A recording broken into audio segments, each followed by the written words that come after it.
मैं Pankaj Jain, assistant professor law, BCS government PG college Dhamtari. आज मैं LLB पार्ट 1 द्वितीय सेमेस्टर के छात्र छात्राओं को उनके पाठ्यक्रम हिंदू विधेश के एक बहुत ही महत्वपूर्ण चैप्टर धर्मदाय के विषय में बताना चाहूँगा। धर्मदाय मतलब इंडोमेंट या धार्मिक विन्यास। धर्मदाय का मतलब होता है जब हम किसी धार्मिक प्रयोजन के लिए या किसी परोपकारी उद्देश्य के लिए जब अपनी संपत्ति का दान करते हैं तो इसे ही धर्मदाय के नाम से जाना जाता है।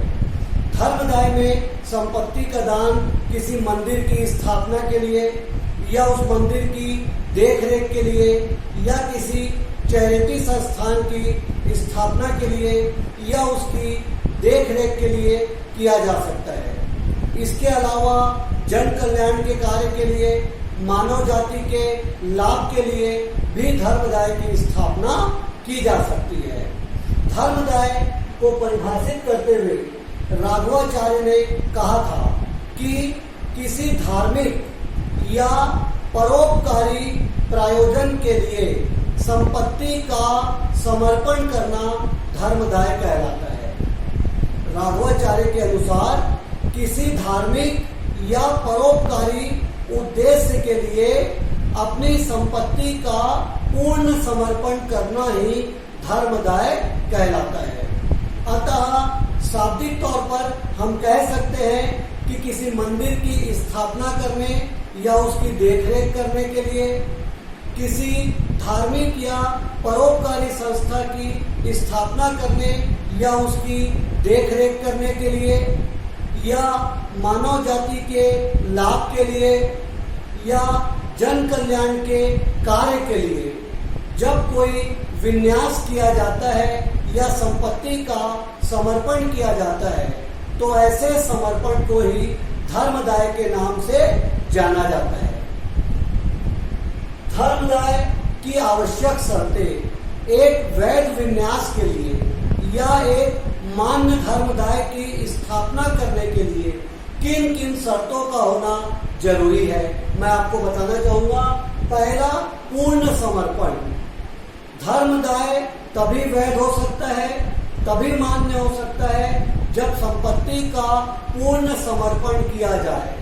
जैसे मैं यदि अपनी कोई संपत्ति किसी मंदिर की स्थापना के लिए दान देना चाहता हूँ तो मुझे उस संपत्ति का पूरा समर्पण करना होगा।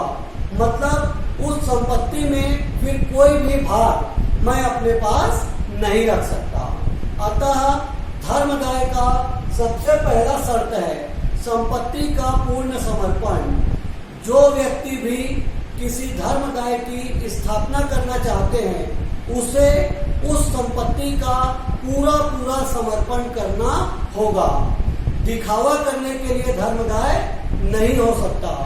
यदि कोई व्यक्ति धर्मदाय बनाना चाहता है तो अपने आप को उस संपत्ति से पूरी तरीके से अलग करना होगा। तो पहली शर्त है पूर्ण समर्पण। दूसरी शर्त है सुनिश्चित उद्देश्य। धर्मदाय का उद्देश्य निश्चित होना चाहिए। हमें पता होना चाहिए कि हम धार्मिक कार्य के लिए धर्मदाय बना रहे हैं कि किसी परोपकारी कार्य के लिए धर्मदाय बना रहे हैं या मानव जाति के लाभ के लिए धर्मदाय बना रहे हैं, शिक्षा की उन्नति के लिए यदि हम कोई दान दे रहे हैं, हमारा उद्देश्य क्या है ये पूरी तरह निश्चित होना चाहिए। तीसरा, संपत्ति विनिर्दिष्ट। धर्मदाय में जो संपत्ति दान में दी जाती है वो संपत्ति पूरी तरह से विनिर्दिष्ट होनी चाहिए। कोई व्यक्ति जिस संपत्ति का दान करना चाहता है वो संपत्ति अस्तित्व में होनी चाहिए और उस संपत्ति पर उसका पूरा अधिकार होना चाहिए, क्योंकि कोई भी व्यक्ति अपनी संपत्ति का दान कर सकता है, किसी अन्य की संपत्ति का दान नहीं कर सकता।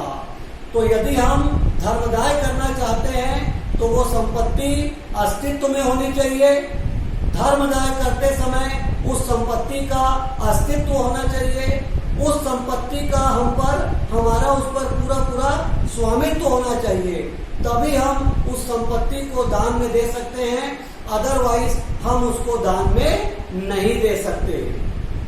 चौथी शर्त है सक्षमता।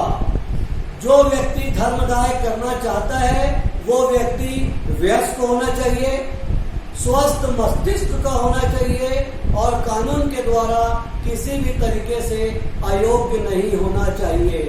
अतः कोई भी धर्मदाय तभी मान्य होगा जब धर्मदाय करने वाला वयस्क हो, स्वस्थ मस्तिष्क का हो और कानून द्वारा अयोग्य न हो। और अंतिम शर्त है विधि के विपरीत न हो। धर्मदाय विधि संगत व्यवस्था के अनुसार होना चाहिए, विधि मान्य तरीके से होना चाहिए, दिखावा करने के लिए धर्मदाय नहीं होना चाहिए। कभी कभी कोई व्यक्ति अपने आप को लेनदार से बचाने के लिए या संपत्ति को शाश्वता के विरुद्ध नियम रूल ऑफ परपेचुइटी से बचाने के लिए, दिखावा करने के लिए भी धर्मदाय करता है, तो ऐसा धर्मदाय मान्य नहीं है। धर्मदाय वास्तविक होना चाहिए, न कि दिखावटी। धर्मदाय विधि के विपरीत नहीं होना चाहिए। इस प्रकार कोई भी धर्मदाय तभी मान्य होगा जब उसमें ये 5 कंडीशन पाया जाए। पहला, संपत्ति का पूरी तरह से समर्पण हो, उद्देश्य भी निश्चित हो, संपत्ति भी निर्दिष्ट हो, धर्मदाय करने वाला सक्षम हो और विधि मान्य तरीके से धर्मदाय होना चाहिए। विधि के विपरीत तरीके से धर्मदाय नहीं होना चाहिए।